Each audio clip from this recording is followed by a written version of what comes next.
Okay, excellent. Well, welcome to another session of Energy Arbitrage AI's podcast. And Joseph, a pleasure to have you here today. I want to welcome Dr. Joseph. How do you pronounce your last name? Sorry, I don't want to mispronounce. Husong. So Dr. Joseph Husong, Assistant VP for Employment Experiences and Student Success there at Bethel College. And where are you joining us from today? Are you at the campus right now? Yeah, I'm at our campus. We're just north of Wichita, Kansas, so pretty Oh. centrally located in the U.S. Very good, very good. Well, I work for Constellation Energy, and my boss was living in Wichita at the time. Never visited though. Never visited. Maybe one day. Maybe one day. Yeah, Yeah. it's a gorgeous city out in the plains. You Oh, gotta come check it out. I will. I will. I will. Well, look, I mean, Bethel has such a strong, kind of tradition and value-based education and community engagement. I was reading about your focus on student success and career paths. Really impressive how that's evolving. Yeah, it's been quite the journey. Kind of, taking, as you said, this very traditional attitude that we have. Bethel was founded by the Mennonites when they Okay. immigrated to the U.S. back in the late 1800s. So Okay. there's this very strong historical connection with work and the value of work and providing for your family and your community, and taking those historical values and bringing them into the modern world and the modern context, and making sure students can carry that historic tradition forward in a way that makes sense in the 21st century. Okay, very good, very good. Well, I mean, kind of to kind of how the flow is going to be. So give us a so we'll start with your role in your program driving, right? What you're driving, and then talk about larger trends in higher education innovation, and finish with where you see opportunities, potentially, and in terms of partnership and sustainability at Bethel. So what we highlight here is how leaders in education are innovating for the future, right? Both Mhm. academically and operationally, and your insights from students, the kind of success side will be great to hear. So, but in saying that, tell us about your role. Kind of what you do as the AVP there for employment experiences. What does a typical day look like for you? Well, at my level and at a small college like Bethel, I don't think I ever have 2 days that look the same. Okay. I oversee two units within Hmm. within my section of campus. I oversee what we call the Employment Experiences Program, Hmm. which is our career and leadership development for students. So helping Hmm. them find jobs and internships and making sure that they're prepared well to go out and have a professional career once they leave us, and giving them the roots of that while they're here. And then I oversee our student success and retention office. So Hmm. working with students who need some extra support to be academically successful, who are maybe going through a tough time in their lives, as Hmm. college is this really strange transition period from a you're under traditionally you're under your parents' supervision, and they're really helping you figure out who you are. And then college is this time of figuring out for yourself. You've got that foundation. Who are you really? And what Hmm. does that look like when you're independent? And so helping Hmm. students navigate that transition in life to being independent citizens of the world, and productive members of their community. And so overseeing a lot within that. Um, and so those are kind of my two main focuses. So on an average day, I'm kind of balancing back and forth between the two, and I'm either meeting with community members that we've partnered with to offer internship opportunities and these professional development opportunities for students, or I'm meeting with people across campus, helping figure out how do we better serve students who maybe need additional help, you know, figuring out study skills or writing skills, and what do Hmm. those skills then translate to in the professional world, and making sure Right. students can navigate that transition well, all mixed in with meeting with students. We're a small campus of about 500 students. There are Okay. two people in my unit. It's me, and then I have a career counselor slash student success coach. Hmm. So she focuses much more on the kind of one-on-one stuff with students, and then if there's ever a situation that she thinks maybe needs a little bit higher authority, or maybe is a little more sensitive and needs some more institutional resources, then that's typically when I get involved in trying to wrap the arms of the institution around a student who needs the extra help. I see. I see. How do you work with other departments, like operations, facilities, or sustainability teams to support the broader student experience? Do you get involved with them at all? Oh yeah, I try to be involved as much as I can. I'm Mm. one of those crazy people who loves work and loves to be really busy. Right, right. And so I believe very much in the power of just being with people. So when I first got to campus back in 2021, I call them listening tours. I would just run around campus meeting as many people as possible and sitting down and hey, in your perfect world, what does our relationship look like? What do you need from me to be successful in your role as director of facilities, as, head of custodial, as director of tutoring? What does our relationship need to look like? How would you prefer to hear from me? How would you like to communicate? And then what can I do to help you? Mm. And then building from there, okay, now we have a relationship and I can work with you. And okay, now I've got this weird question because there's this, I'm thinking about doing this event. I'm not an expert in what facilities are at this campus because I've only been here 3 months back when I first started. But I have a good relationship with director of facilities. I can go talk to him and, hey, I'm thinking about doing this. What does this look like for you? How Mm. do we partner to make this happen where we're not creating unnecessary extra work, we're not duplicating efforts, but we're working together to make things happen. Mm. So So collaborative more, right?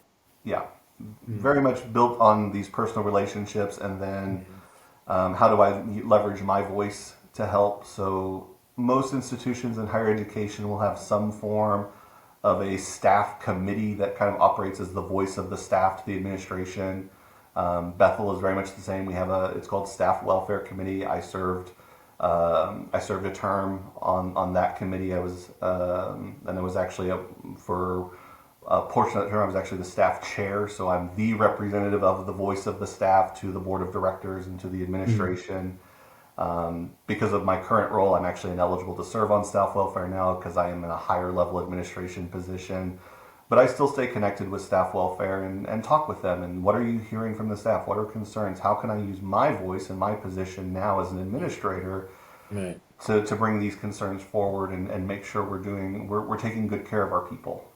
Hmm. Hmm. What current projects or initiatives are you most excited about right now? Ooh, I've Mm. got a couple that I'm really excited about. The Good. biggest one Good. I would say is under the Employment Experiences umbrella. We Mm. just recently launched a new version of our community partner agreements where students can get these professional experiences out in their career, their chosen career world. So we're calling it Internships 2.0.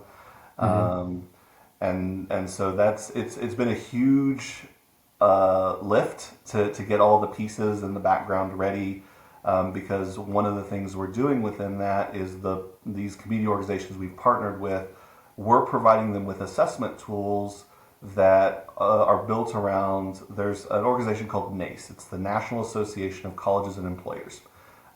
They provide all these resources about skill development and analyzing skills, and they have, based on their research and work, these 8 core skills that students need to be prepared in to be successful when they graduate. And Mm. they're things we all would recognize, like communications, critical thinking, leadership, teamwork. But they have these assessment rubrics that we can use, and we provide them to our community partner employers Mm. to, hey, evaluate our students. How are they doing in communication? How are they doing in teamwork? How are they doing in leadership? So it gives us a second checkpoint of now the student is kind of tasting the real world and they're testing their skills in this real world context. Mm. How well are we doing in getting them ready for that? And Mm. then where do we need to improve to make sure that our students just keep getting better and better and better? And how do we wrap our arms around this particular student to make sure maybe they're struggling a little bit in that leadership side? They're needing some help figuring out who they are as a leader. Well, now Mm. we know that from an external perspective, and we Right. can partner with them to get them some mentorship and training. I see. I see. Well, shifting here a little bit, higher education has been shifting rapidly, right? Between enrollment trends, funding challenges, technology adoption. What are you noticing at Bethel in terms of these broader changes? Ooh, that's a really good question. It's Bethel, one, because of our size and because of Right. how community focused we are, Hmm. is both unique and very common. Hmm. We we joke quite a bit that we sound like a lot of other colleges. We care about students. We're deeply committed to community, and you're going to be a name and not a number, and these kind of almost tropes that you hear when you talk about college enrollment and things. Um, and so on the one hand, we're bound by all the same things as everybody else. Everybody is Hmm. saying the same things. Hmm. The cool thing I love about Bethel is we're small enough, it actually is really easy for us to make really good shifts. So when we hear from students, hey, we need extra support in mental wellness. That's been one of the big ones recently. It is a stressful time in the world. Well, we're Right. small enough, it's very easy for us to do little things that make huge differences and have these big ripple effects. Hmm. And one of the philosophies I've held for years is as educators, as educational institutions, our missions are eternal. We're here to prepare the next generation to take their place in our communities. The method we do that with is temporal. It's bound to a generation, it's bound to a time and a space. Right. And because we're so small, we're able to be really nimble at adapting to the students as they're coming in and meeting them where they're at to get them to where they need to be. Hmm. I see. I see. Um, and kind of, are there any, recent strategic shifts that the college has made to adapt to these trends? Yeah, one of the biggest, I referenced employment experiences earlier. One of the Yeah. biggest shifts we've made, and it's in response to this kind of cultural doubt about the value of higher education, because a bachelor's degree makes the most sense after you've earned it. So there's a Mm. lot of, what are the concrete, tangible skills that a bachelor degree represents? So one of the things we've done to kind of help students understand that and communicate that and explain that to employers is we've taken every class that we offer and we've gone through the assignments and we've mapped them to those 8 competencies that I mentioned from NACE: communications, teamwork, skill, Critical leadership, those thinking. things. Right. Right. And Mm. so students can now, when they walk into a class, they look at their syllabus, they see the assignments, and they go, oh, this isn't because my professor's mean. It's because this assignment helps me learn how to be a better team player. It helps me Mm. understand how to communicate more effectively in this context. And so they're able to see that long term skill development much easier. I see. And it took some work to do all the mapping of what these competencies are and all the Mhm. assignments, but the payoff has been students see the benefits at the beginning rather than after the fact. Got it. Okay. And how's Bethel integrating innovation, where it's digital tools, partnerships, or community programs to keep students engaged and supported? So we have a couple of tools that we use. One of our kind of core technology backbones is a software called Pharos 360. Hmm. And I don't know how you guys handle shameless plugs. I've worked pretty closely with Pharos, and they're a fantastic system. But they help us Good. manage student concerns and alerts, and they give us a Hmm. platform to communicate about a student without sharing sensitive information too broadly. So it's Hmm. a really great use of for us because again we're small. We don't have 50,000 people who can run around chasing students. Using that technology has really helped us leverage our people much more effectively, Hmm. and be very much more focused around. Hey, you have the better relationship with this student to approach them about this, so we're going to turn you loose on that student to help them, as opposed to kind of having these very general email chains of, hey, we're concerned about this student and somebody should chase them. So that technology has really helped us. We're currently having a campus-wide discussion about the future of AI in higher education. What Hmm. is our duty as an educational institution? What's our responsibility to make sure our students are prepared to walk into a world that AI is a thing, Hmm. and to Right. ethically use it and to use it well and to use it responsibly. Right. No, that's very interesting. Um, what do you see some of the key challenges that colleges like Bethel are facing today? Kind of especially as it relates to maintaining both academic excellence and operational efficiency. I would say the biggest challenge really is this almost cultural misunderstanding of what college is and how it works. Mm. and some of it, we can only blame ourselves. There's a image that gets used a lot, especially in the student success world, of the Ivy Tower.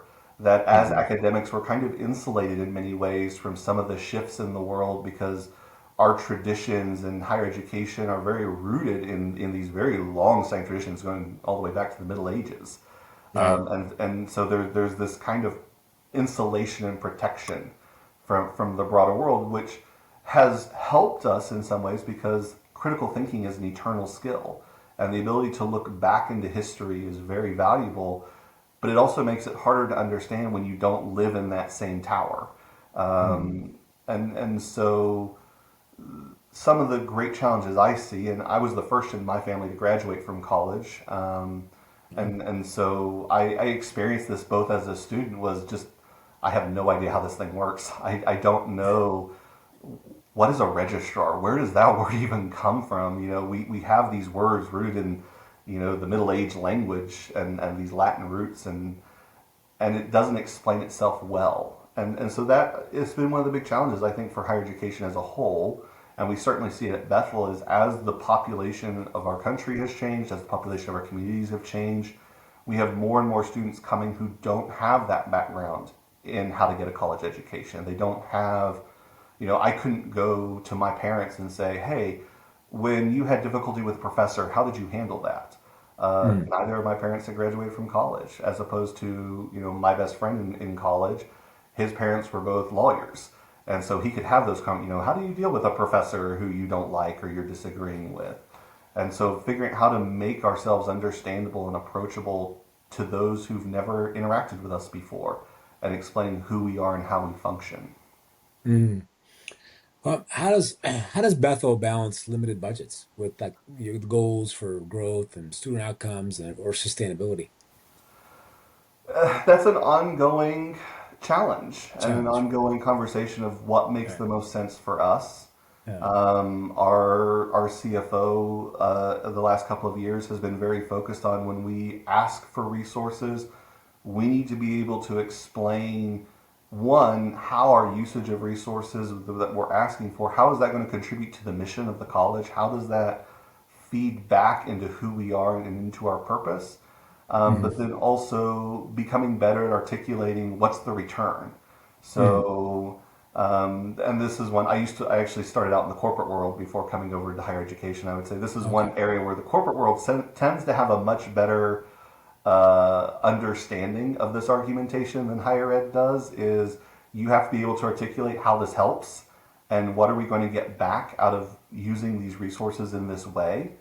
Right. And this is something I think higher education is getting better at. It's Hmm. there's certainly a learning curve, Hmm. but being able to articulate, we're going to use a resource in this way for this purpose, and this is what we expect to get back out of it. Maybe not Hmm. monetarily, but I referenced earlier we partnered with Ferris 360. We're not making money off of using that software, but it has bought us time because now it's not, we don't have to have these huge meetings with 28 people to figure out who's best positioned to help a student. I Right. can hop into a system that is helping us track these relationships and I can pick the one person or the two people and only have to ask two people, hey, can you check on this student and see what's going on? I think you're in the best position to help them. And so we've saved countless meeting hours where we're not having to sit in a room around a table and talk about a student. It's with a huge group. It's only a couple of people that are directly involved with that student having to talk, and they're able to do it asynchronously. There's a little messaging system within Pharos that we're able to use, and so being able to articulate that value of, hey, I've just canceled 3 weekly meetings. Um, so I just, this has cost us money, but it saved us time. And now Right. I have time to spend on something else. Well, right. More efficiency, building Yes. efficiency. Yeah, I get it. Um, when it comes to campus infrastructure, right? Like maybe energy use, facilities management, technology systems across the board, right? Mm-hmm. What kind of efficiency or modernization efforts have been discussed across the leadership team as your part, you're an AVP in your Mm-hmm. team and what you run. What have you heard in terms of the campus infrastructure? Well, we we're very we're growing. I will say in our Mm, in how we think about technology efficiency.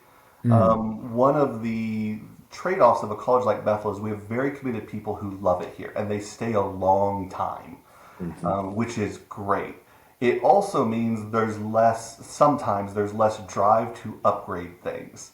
So when Yeah. I first got here in 2021, we were still using a software that had been developed before the computer mouse was invented. Wow. And it was still a DOS system. And there had just Mm, been no thought to upgrade because it worked. And the mm. people that were here knew how to use it. And Right. so Right. I will say we've gotten better. We've If it started isn't implementing broken, a lot don't more change it, practices right? around, hey, let's have a regular cycle of evaluating. The technology may work, but could it work better? Could Hmm. we increase efficiency? Are there ways for us to consolidate systems and instead of buying 8 softwares, we have 2 softwares that do everything that we need? Hmm. What are softwares where we genuinely need something that stands alone and is unique? And what are spaces where we just need to adapt our usage and our processes to the existing technology infrastructure? So that's an ongoing conversation of what makes sense for Bethel in this kind of tension between we have long-standing people who stay for long periods of time who know how to use the things we have, Hmm. which does save money because we're not having to upgrade and buy new technology all the time or Right. do crazy new infrastructure pieces. But also we may be trading off some other efficiencies, and so what is the acceptable trade-off? Got it. Got it. One area as I've spoken to different higher ed, higher education facilities, institutions, whatnot. Have heard more and more use of AI to optimize energy and facility operations, reducing waste, improving budgeting, freeing up funds for academic programs. Is that something that Bethel has explored at all yet? We've certainly looked into it. Yeah. And so we're a part of a consortium of colleges. There's a Mm, group of small colleges in Kansas, and so we work together on some things, I just see. to try to leverage scale of resources and things like that. And Mm, we're looking at AI and could it be helpful? Could it be useful? Are there ways to use it that make sense for us that could benefit us? And I'll say the jury's still out on some of it. We leverage it probably on the small scale. I certainly use AI from time to time to help me. I'm struggling to write a particular letter or document, and I just need a starting point, and I'll use it to kind of give me a starting point or right. give me Okay. an outline to follow, so that it helps with that. I will Mm, say in the student success world in particular, I'm always very cautious about leveraging AI in that space. mhm, One of the reasons that I have such caution with AI in the student success world, AI tends to be built on historic data. So you feed mhm, it the data of your institution and it builds these models and tells you, these are the students of concern and these are the students you should watch for, which is all good. The issue you run into is sometimes because of your historic data, you may perpetuate a problem and not even know that it's built in. mhm, And so a case study I read about probably a couple of years ago now was a college was testing it out, and this particular college, because of some of their historic roots, members of the military tended to do better in mhm, the college, and so it brought that forward into their prediction models of who they need to care, who they need to pay more attention to, and they ended up, because they were focused on this model, they started missing veteran students who needed the assistance that they had traditionally been provided because the mhm. model assumed, well, these students have historically done well, so they don't need the extra resources, when it was those extra resources that had made the difference in the first place. Oh, okay. And so Interesting. from the student success side, I'm always cautious about the AI, just knowing the historical patterns and how things have changed over our own history as a college of who's coming to college. So I guess, from your perspective, who handles initiatives like that at Bethel? Is it the facilities director? Do you have a sustainability officer? Is it anybody else there at Bethel? It tends to be we tend to collaborate a little bit. Okay. So I look for things that are in the student success and career services and those realms, and Mm, then I will work with a team who from our IT department and from our business affairs department, and we'll work together to figure out because we each have a different kind of stake in a different area of expertise, and so we collaborate. I know what student success needs. I know how my offices function. Our Hmm. IT team understands what works within our networks and what do we need to do for our security compliance and Right. cybersecurity. Right. Business affairs understands the financial implications, and there's compliance things for higher ed that are way beyond my pay grade to understand. And so we tend to work together on those things, and we each bring our own expertise to that team. And Hmm. then we have a rubric we've established as a college. And so when we're making these decisions, we complete the rubric, and that gives us a direction to either continue the process and make a request officially, or no, this probably isn't going to work out for us, and we need to shift gears. Now, you mentioned that you're part of a kind of a co-op, right? But you guys a consortium. So is there a board that decides kind of on something like that? If you want to bring a partner in or a vendor in, is that how it works there? So if we wanted to do something as on our own, which a lot of our stuff we do independently, then we just do it Oh, internally. okay. If the consortium wants to bring on a technology for all of us to use, then there's a handful of different committees that make those. So, like, Mm, there's a president's committee where the presidents vote and talk about things. There's a CFO committee and there's an I IT see. committee.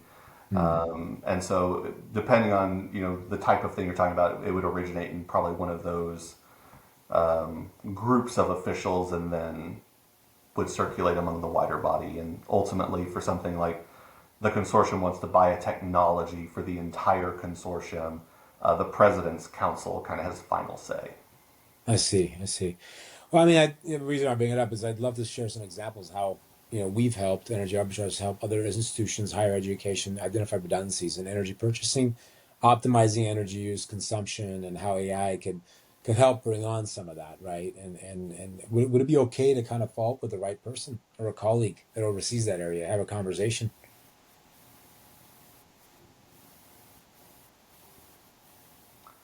I'm sorry, you're cutting out really badly on. Oh, can you hear me now?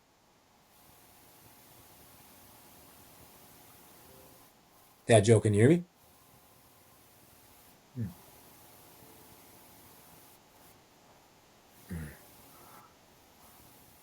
Can you hear me? No? No.